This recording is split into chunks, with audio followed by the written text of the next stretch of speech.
रूपमतस्यापुरीपुरीं माधुरीं गोष्ठवाटिं राधा कुंडम गिरिवरमहो राधिका माधवासम प्राप्तो यस्य कृपया प्रथित कृपया तम श्री गुरु के प्रणाम करछे श्री रघुनाथ दास तार गुरु के कहा कि तार गुरु के कौन गुरु के प्रणाम करते प्रथम तार गुरु के তিনি বাল্যকালেতে যখন বাড়িতে ছিলেন তখন হরিদাস ঠাকুর তার রাজ্যসভাতে তার পিতা রাজ্যসভাতে আসেন।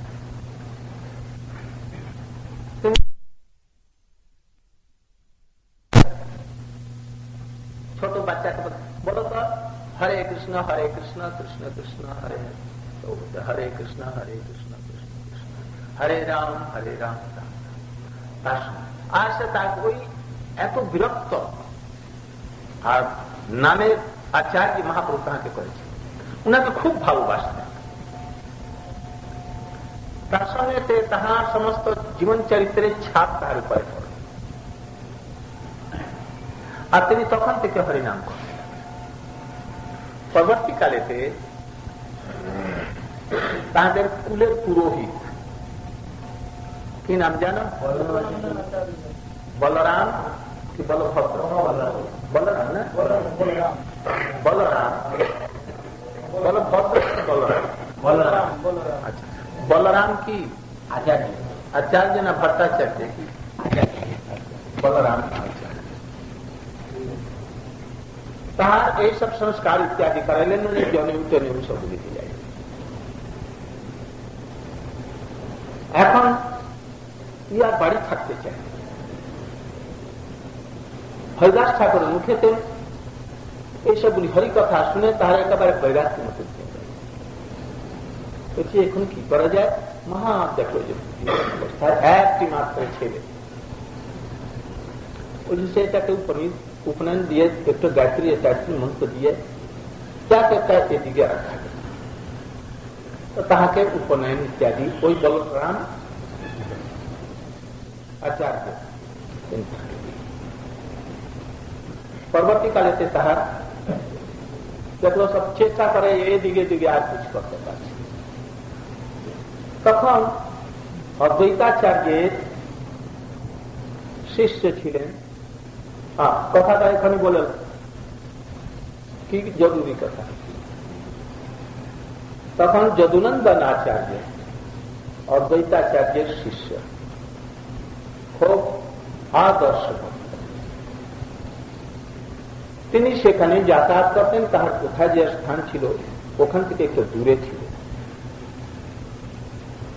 তাহার নিকটে দেখলেন যে সে মানবে না ভজন করবে একে যার কোন কৌশল করে রাখা হোক তখন তাকে ওই হরিনাম দীক্ষা দিয়ে আর বিবাহের মধ্যে লাগিয়ে দিলেন জোর করে বিবাহ কিন্তু হরিনাম তাকে দিয়ে দিলেন দীক্ষা দিয়ে এই দীক্ষা দেওয়া হলো যদুনন্দন আচার্য তিনি হচ্ছেন অদ্বৈতাচার্য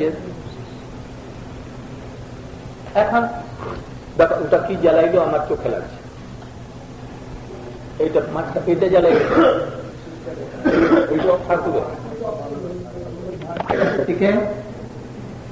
সেটি মন্ত্র আর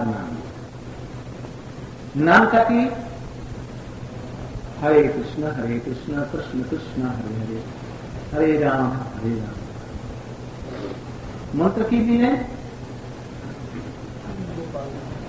গোপাল মন্ত্র আর আমকার এই দুটো তিনি ভজন করতে লাগলেন ক্রমে ক্রমে আমার ঠিক ছিল এটা বন্ধ কর কথা বন্ধ করে দাও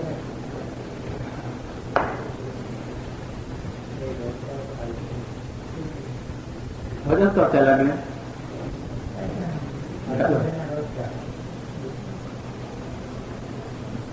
ভজন করতে লাগলেন এখন বারবার সবাইতে লাগলেন ইতিমধ্যে হলো কি चैतन्य महाप्रभु सन्यास নিয়ে তিনি শান্তিপুরে আসলেন। যখন শান্তিপুরে আসলেন তখন ওই রঘুনাথ দাস গোস্বামী তিনি আর থাকতে পারবেন না। মাতা পিতাকে বললেন যে আমি তাহার দর্শন নেব। তিনি দর্শন করতে তার মাতা পিতা বাধ্য হয়ে কতগুলি লোককে দিয়ে তার সঙ্গে পাঠিয়ে উনি মহাপ্রভুর সঙ্গে দেখা করেন। আর যতদিন মহাপ্রভু ওখানে ছিলেন তিনি ততদিন ওখানে থাকলেন। আর মহাপ্রভু তাকে নিজের নিকটে রেখে অদ্বৈতাচার্য সব জানতেন যে জমিদারের ছেলে, তার প্রতি স্নেহা। যেরকম আমাদের এখানে বনবাড়ি আসেন তো কি করা, ও সব নিচে থেকে উপর পর্যন্ত সকলে ঘরেতে নিয়ে যায় আর ওকে খাওয়ায় দাওয়ায়। মহাপ্রভু তাকে সেই রকম ভাবে আগে করেন। নিত্যানন্দ প্রভু অদ্বৈতাচার্য ওরা কি করলো, একটা ব্যবস্থা করে যে মহাপ্রভু যা প্রসাদ পাবেন ওই লোকনাথকে দেওয়া। এই জন্য স্পেশাল ভাবে মহাপ্রভুর আদেশেতে আর নিত্যানন্দ প্রভু অদ্বৈতাচার্যের আদেশেতে এই মহাপ্রভু যা প্রসাদ পেতেন দেওয়া কিরকম সৌভাগ্য। বলছেন নারী চরিত্রে যে বৈষ্ণবের পদধূলি ভক্তপদধূলি আর ভক্তপদ ভক্ত শেষ এই তিন সাধন। নারদ ঋষি তাহাদের আদেশেতে তিনি তাহাদের উচ্ছিষ্ট পান করে দিয়ে তার সব অশুভ দূর চলে গেল, অনর্থ দূর হয়ে গেল। পরবর্তীকালে তাহার মধ্যে এরকম হয়ে তাহার একটা সৌভাগ্য। মহাপ্রভুর সঙ্গে তিনি যাবার জন্য উৎকণ্ঠিত। মহাপ্রভু তাকে কি বললেন, বলেন যে স্থির হইয়া কর, না হোক বাতু ক্রমে ক্রমে অন্তরে কর নিষ্ঠা, বাঞ্জিয়ে লোক ব্যবহার, অচিরাতে কৃষ্ণ তোমার মর্কট বৈরাগ্য না করো, লোক দেখাইয়া যথাযোগ্য বিষয় এই উপদেশ। দেখো বৈরাগ্য করো না ঝুট মুঠ দেখিয়ে, ও তো কিছু লাভ না, ভক্তি অন্তর্হিত হয়ে যাবে। এই জন্য সব ভারতে তুমি ভজন করো, যার জীবন ভালো উপযোগী বস্ত্র এবং কাপড়, খাবার দাবার এইগুলি করবে। আর অন্তরে নিষ্ঠা কর, যাতে লোকগুলি কপুরের নতুন গন্ধ নিয়ে আবার উড়িয়ে নেবে। এই সবগুলি দেখে শুনে তুমি ভজন কর। অন্তরে মরকট বৈরাগ্য করো না, লোক দেখাবে। আর অন্তরে করা নিষ্ঠা, বাহিরে লোক ব্যবহার, অচিরাতে কৃষ্ণ কুমার। তিনি সেই কথা এসে আবার এমন ভাবে চললেন যে বাইরে লোক বুঝতে পারলো না, আর ওই যথাযোগ্য বিষয় ভুলে আর ভজন করতে লাগলেন। যে ওরা বলল যে ও একটু বেশ ঠিক পাল্টে গেল, ওরা বেশ প্রসন্ন হয়ে গেল। তিনি রাত কাজে একটু দেখতে গেলেন, কিন্তু ভিতরে নিশ্চয়। ইতিমধ্যে নিত্যানন্দ প্রভু মহাপ্রভু চলে গেলেন। নিত্যানন্দ প্রভু পানিঘাটিতে ওখানে দেখা, আরে চোরা তুমি কোথা ছিলে, তোমাকে দণ্ড দিব। একটি রাত গাড়ি যখন এইসবগুলি হয়ে গেল, রাম পণ্ডিতের এই সবগুলি বাড়িতে খাওয়া দাওয়া হয়ে গেল, তিনি সকলকে কিছু কিছু দিলেন, প্রণামী মানে মোহর। আর নিত্যানন্দ প্রভু সেবককে পাঁচটি মোহর নাকি কত দিলেন, আর কাপড় দিলেন। নিত্যানন্দ প্রভু কৃপা করে অনুগ্রহ করে তার মধ্যে আর বললেন তোমার যত অশুভ আছে সবগুলি করবে। মহাপ্রভু তোমাকে কৃপা। উনি অন্যত্র এক জায়গায় লিখেছেন শ্লোকতে যে নিত্যানন্দ প্রভু কৃপাতে আমার সমস্ত অনর্থ দূর হল, আর মহাপ্রভু পার হল। তিনি বাড়ি চলে গেলেন। কিছুদিনের পরে এই নিত্যানন্দ প্রভু কৃপা ফলিত হল। যদুনন্দন আচার্যের কোন শিষ্য তার পূজা ইত্যাদি ছেড়ে দিয়ে চলে গিয়ে বাড়িতে বসে আর পূজা করতে আসে না। একদিন ভোর 4টার সময় কি 3টার সময় তিনি এসে উপস্থিত ছিলেন। আর তখন তিনি খুব কঠোর পাহারাতে থাকতেন। এই রঘুনাথ দাস পালিয়ে নেন। আর ওই সময় যদুনন্দন আচার্য আসলেন, এসে তার সঙ্গে দেখা। কোন সেবক কিছু বললো না। তিনি বললেন যে আমার সেবকটাকে তুমি ঘুরিয়ে নিয়ে আসো, আমার ভারী অসুবিধা হচ্ছে, তুমি চলুন আমি যাচ্ছি।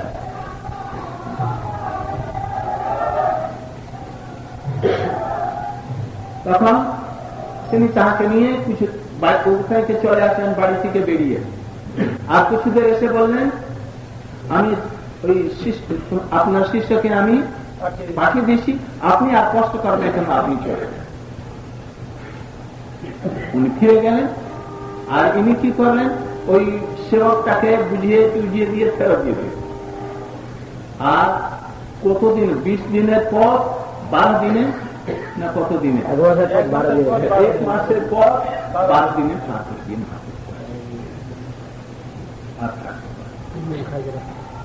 তখন মহাপ্রভু তাকে দেখে কি বললেন, তুমি এই গৃহরূপী অন্ধকূপ বিষয় গর্তে তোমাকে কৃষ্ণ এখন ধার করেছে, আর স্বল্প দামোদরের হাতে দিয়ে দিল। এখন স্বল্প দামোদরের হাতে দেওয়াতে তিনি সব দেখা, ভালো খাওয়া দাওয়া থেকে আরম্ভ করে সব কিছু, বিশেষ করে ভাব রাজ্যের মধ্যে প্রবেশ করবার জন্য যত কিছু প্রয়োজন আছে সেই সমস্ত, বিশেষ করে মহাপ্রভুর সঙ্গে রামানন্দের সঙ্গে মহাপ্রভু যে সমস্ত কথা হতো ওই সবগুলি রাত্রিকালেতে ওই সমস্তগুলি ভাব ওনাকে সবগুলি শুনে। আর সব দামোদরের খরচা আপনার কথা থেকে নিজে কিছু লিখে নিয়ে ওই ডায়েরিতে রেখে দিন। পরবর্তীকালে সেই সমস্তগুলি যখন বৃন্দাবনে আসলেন তখন কৃষ্ণদাস কবিরাজ গোস্বামী হলেন। কবি কৃষ্ণদাস কবিরাজ গোস্বামী সেই চৈতন্য চৈতামৃত, এই চৈতন্য চৈতামৃত মধ্যে বিশেষ করে উনারই লেখা বিশেষ, এই যে নরূপ রঘুনাথ পদে প্রভু মোরা আর চৈতন্য চৈতামৃত হরে কৃষ্ণ। এখন তিনি বলছেন তাহলে শিষ্য কারা, একটা হচ্ছে পথ প্রদর্শক, একজন হচ্ছেন দীক্ষা, একজন হচ্ছেন শিক্ষা। হ্যাঁ, এর মধ্যে প্রথম গুরু হয় দাস ঠাকুর, পথ প্রদর্শক। দ্বিতীয় গুরু হলেন দীক্ষাগুরু যদুনন্দন আচার্য। তারপরে তৃতীয় গুরু চৈতন্য মহাপ্রভু স্বয়ং শিখি পুচ্ছ মৌলি, না তিনি প্রেরণা করে দিয়ে সব করিয়ে দিয়ে ওখানে নিয়েছেন ওই পুরীতে। সব দামোদরকে তিনি হাতে তিনি দিয়ে দিলেন, ডাইরেক্ট ভাব দিলেন আর ভিতরে থেকে অন্তর প্রেরণা করে দিয়ে দিলেন। ডাইরেক্ট ভাব তার হাত নিয়ে ওনার হাতে আর অন্তর প্রেরণা করে দিয়ে সবগুলি স্ফূর্তি করাচ্ছেন। এই যে বলছে না অন্তরেতে বিনক্তি, হৃদয়তে তিনি এইসবগুলি বাঁচিয়ে অন্তরে মানে শিক্ষা অন্তর্যামী আর একটা মহন্ত গুরু এখানে ভিতর থেকে প্রেরণা ইত্যাদি দ্বারাও আসাক্ষাৎ রূপে তাহার ধারে স্বরূপ দামোদর দিয়ে দিল। এখন স্বরূপ দামোদর কি গুরু হবেন, তাকে কি বলে তিনি সমস্ত শিক্ষা দেন। শিক্ষা দিন থাকতে পারে না, সব ভজন রাজ্যের শিক্ষা। বৈধভক্তি না, চৈতন্য মহাপ্রভু হৃদয়ের যত ভাব ছিল আর যেরকম রূপ গোস্বামী সব ছিল, এই স্বরূপ দামোদর মূল হচ্ছে। এই স্বরূপ দামোদরই আমাদের সম্প্রদায়ের মহাপ্রভু পরে তাহারই স্থান, কারণ তিনি হচ্ছেন বিশাখা। তো তাহার কাছে সব লালিত লালিত হয়ে তাকে শিক্ষা সম্বন্ধ জ্ঞান এইসবগুলি দিয়ে দিল। অভিধেয় অভিভয়, অভিধেয় কোথায় যাবেন, আর ওই অভিধেয় হলে তারপরে প্রয়োজন সিদ্ধি হবে। অভিধেয় যেন মহাপ্রভু যখন প্রকট হয়ে গেলেন তখন ভাব কাজ করল। গদাধর পণ্ডিত চলে গেলেন, আর থাকতে পারে, তারপরে আর সব বৈষ্ণবগণ যেতে হবে। তখন তিনি বলি যে স্যার এই শরীরটাকে আমি এই জন্য ভৃগুপাত জন্য চলে গেলেন রূপ সনাতনের সঙ্গে বৃন্দাবনেতে দেখা হল। একেবারে এত কান্না কাটি করতে লাগলেন যে সে এরাও আর থাকতে পারে। ছোট সহোদর ভ্রাতা হন বিশেষ রূপ গোস্বামী, সনাতন গোস্বামী থাকতে। এই জন্য সনাতন গোস্বামীকে কি বলেছেন, বৈরাগ্য যোগ ভক্তি রসম কৃপাম্বুধির দুঃখ দুঃখী সনাতনস্তম প্রভু সনাতন গোস্বামী। सनातन गोस्वामी তার প্রাণ রক্ষা করে দিয়ে আর রূপ গোস্বামীর হাতে তাকে দিয়ে দিলেন। যেরকম মহাপ্রভু দিয়েছিলেন স্বরূপ দামোদরকে না, এখন রূপ গোস্বামী সনাতন গোস্বামীর সম্বন্ধের তিনি গুরু, তিনি অবিধেয়ের গুরু নিকটে তাকে কিরকম চলছে। ওখানে সম্বন্ধে আর কিছু ছিল, কিন্তু ওইখান থেকে সনাতন গোস্বামীর কাছে আরো সম্বন্ধ হয়ে সনাতন গোস্বামী অবিধেয়ের যে গুরু তার কাছে, অর্থাৎ শিক্ষা গুরুর কাছে দিয়ে এখন তিনি তাকে সেই গুরুকে কি বন্দনা করছেন, প্রণাম। শিরূপ মঞ্জরি প্রথিতা পুরেস্মিন পুংসা পরস্য বদনম নহি পশ্যসীতি বিম্বাধরে খতমনাগত ভত্রিকায়া ইয়তে বধাই কিম উতসুক পুঙ্গবে। এর ব্যাখ্যা করা চলে না, এমন ভাবে বন্দনা করেছেন। রূপ গোস্বামী তাহার প্রাণ হলেন, অবিধেয়ের মধ্যে তাকে প্রবেশ করে কিরকম সাধন ভজন করতে হবে, একবারে হাতে খড়ি দিয়ে তাকে সাথে একটা পূর্বের কাজ ছিলই, আর গাঢ় ধরে তাকে দিয়ে রাধাকুণ্ডেতে সর্বশ্রেষ্ঠ স্থান ওইখানেতে বসিয়ে দিবে। আর মাঝে মাঝে এসে রূপ গোস্বামী তাকে এইসব সমৃদ্ধ করতে লাগলেন অবিধেয় জ্ঞানের দ্বারা, শেষ পর্যন্ত প্রয়োজনের মধ্যে তিনি। প্রয়োজন আমাদের কি?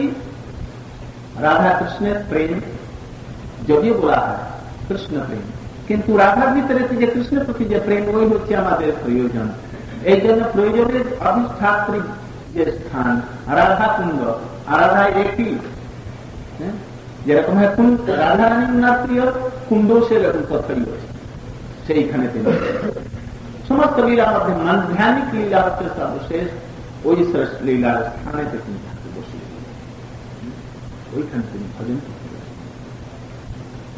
ওই সময়তে তিনি এই বন্দনা করছেন, নাম শ্রেষ্ঠম মনুমপি সতী পুত্রমাত্র। ওই যে গুরুদেব তাকে প্রথমে যে তাকে দীক্ষা দিলেন, তাহাকে এইটা উনার জন্য বন্দনা করছেন। কেন? নাম শ্রেষ্ঠম নাম, নাম মধ্যে বিষ্ণু নাম 1000 বার করলে, 1000 বার করলে একবার রাম, আর 3 বার রাম নাম করলে এর বহু সমস্ত বিচার আছে। ওই নামের মধ্যে আবার হরে কৃষ্ণ নাম, এর মধ্যে এত রস ভক্তি আছে যে সাধারণ লোক জানে। রঘুনাথ দাস গোস্বামীর কাছে যদি কেউ কিছু শিখে, জীব গোস্বামীর নিকটে, শিল ভক্তি বিনোদ ঠাকুরের নিকটে কেউ শিখে, তাহলে কিছু কিছু নাম কিরকম এই নাম করতে হবে। জীব গোস্বামী তাহার নামের একটা অর্থ সাধারণ হয়ে প্রকাশ করেছেন। রঘুনাথ দাস গোস্বামী আরো সরস করে দিয়ে এক একটি নাম যে 16টি আছে, 16টি নামের কত রকমের অর্থ করে।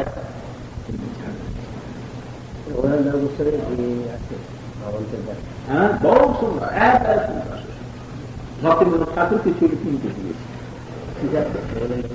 আরে হরিনাম, হরিনাম চিন্তা করতে যেতে পারে, কত সুন্দর তিনি বলেছেন।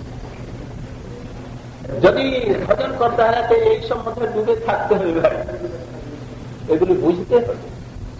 যেরকম হচ্ছে প্রথমে হরে হর হর কৃপা, হর হর কৃপা পানি দুষ্ট চিত্ত ইত্যাদি। আর কৃষ্ণের চিত্তকে হরণ যিনি করে নিতে পারেন, তিনি হচ্ছেন হরা, হরা থেকে হরে। কৃষ্ণ কৃষ্ণম কুঞ্জে হরতি ইতি হরা, কৃষ্ণকে কুঞ্জেতে হরণ করেন। কত সব মধুর মধুর অর্থ তাহার মধ্যে আছে, যেসে এই সবগুলি সভাতে বলা ছিল। অনাধিকারী, আমি অনাধিকারী সবচেয়ে বেশি, যদি আমি বলি তাহলে আমার প্রথমে সাধারণ ভাবে যে অর্থ আছে ওইগুলি অর্থ মনে আছে। 16 রকমের নামে 16 মানে না, 16 কত গুণ তিনি অর্থ তিনি প্রকাশ করেন। সমস্ত শ্রীমদ ভাগবত ওর মধ্যে ঠেলে দিয়েছেন। এই জন্য ভক্তিবিনোদ ঠাকুর যখন নাম করতেন, তখন নাম করে দিয়ে ভাবে তিনি করবে, আর কত শ্লোক তিনি পাঠ করছেন ওই সব নাম করতে করতে। এইগুলিকে নাম করবার পদ্ধতি, রাগানুগা পদ্ধতি। অবৈধ ভক্তি পথে হে কৃষ্ণ আমাকে আকর্ষণ কর, পাপ গুলিকে দূর কর, হে হরে হে হরি আমার সব পাপ গুলিকে দূর কর।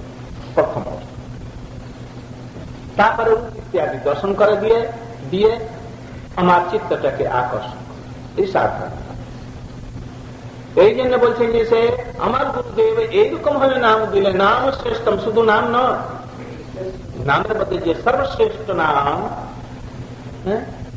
বিশেষ করে বিপ্লব ভাবিতে বিভাবিত যে নাম দিলেন, কুঞ্জে ফরত ইত্যাদি, আমি সেই গুরুকে আমি কোটি কোটি বার নমস্কার করছি, সেই দীক্ষা গুরু যদুনন্দন আচার্যকে। যদি বলি যে সেখানে রূপ গোস্বামীকে বলা হোক অথবা স্বরূপ দামোদর ক্ষেত্রে, না, কেন তিনি বলছেন যে স্বরূপের পাদপদ্মেতে আমার আশা প্রদান করেছেন, রূপম সাগ্রজম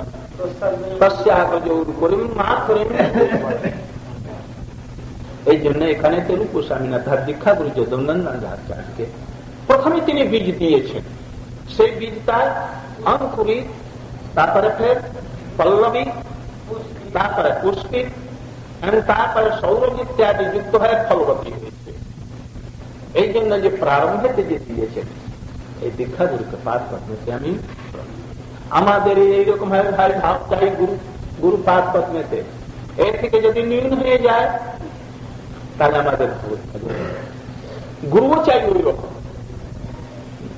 কাঁটাকে, বাবলা কাঁটার গাছকে আমি বলবো যে আম গাছ কি বেলি চমেলি বলবো, তাহলে কল্পনা করলে গুরুও থাকে ওই রকম থাকবে, আর শিষ্য ওই রকম ভাবে থাকবে, তাহলে ফল ফলবে, কল্পনা আর কিছু না। এই জন্য বলছেন যে সে এই গুরু পাঠ করতো, মাকে যদি আমাকে অনুগ্রহ না করতেন আর আমাকে ওই বন্ধন থেকে যদি না ছাড়িয়ে দিতেন, কোন বন্ধন? ওই বাড়িতে তার পিতা মাতা সবই বন্ধন করে,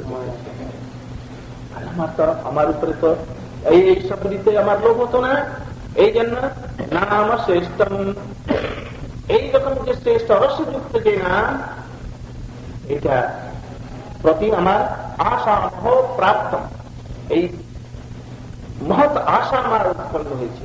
এই দ্বারা আমার অভীষ্ট রাধাকৃষ্ণের পাদ প্রথম হবে, রাধিকার দাসী হবে, পাদাপ্রেয় স্তব বিনা বরদাস্যমে নন্নৎকদা সময়ে দেবী জাতে সখ্যায়তে মম নমস্তো নমস্তো নিত্যং দাস্যায়তে মম রসস্তু রসস্তু সত্য।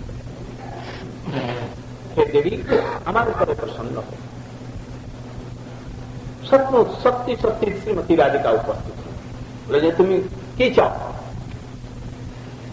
তোমাকে আমি সখী রূপে আমি গ্রহণ করছি। না না দেবী, আমার সখীর প্রয়োজন না, সে আমার মস্তকে থাকুক, আমার তোমার দাসীর দাসীর অনুদাসী যারা আছে তার যে দাসী আমি হতে পারি, এইটা আমি ধন্য নিজে করতে পারি। দাসীর মধ্যে আমার নামটা একটু লিখে রাখি, হা দেবী কাকু ঘর পথ याद का जाके निपत्त गुरु दंडवत उद्भटाती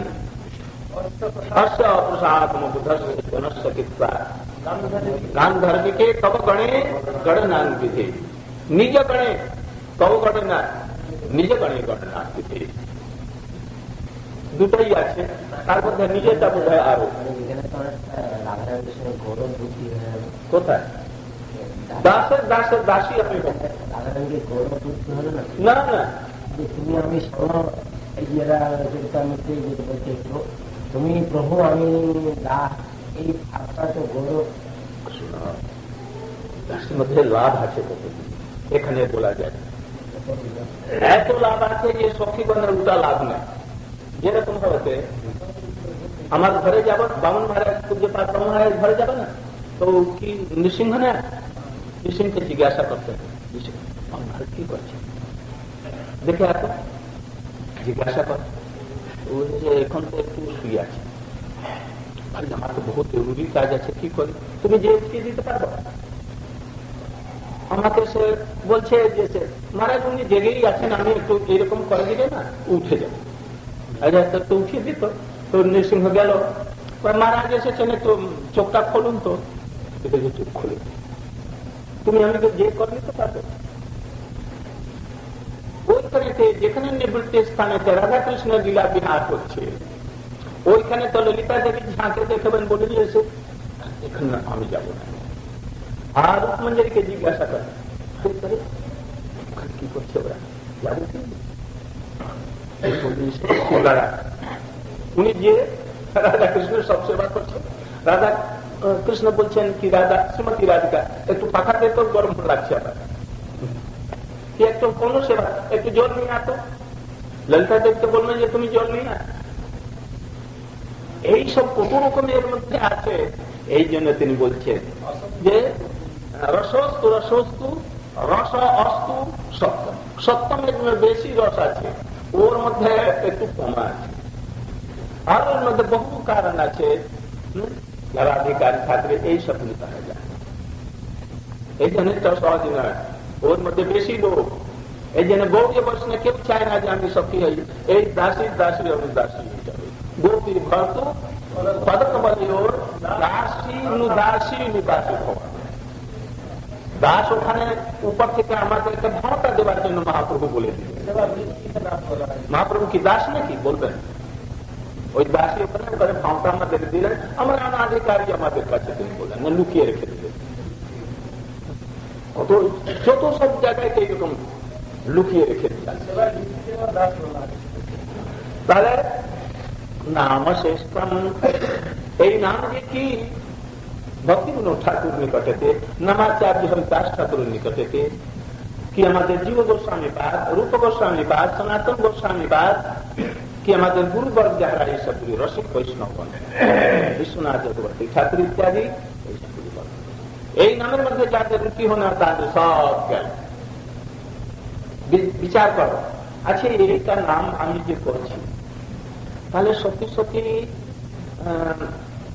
ইচ্ছা যে আরো করি আর একটু থাক, মানে আর করবো না এরকম হয় নাকি আরো করি যাদের এটা হয় যে এখন আমি আর কোন দিকে রুচি আমার আরো করি।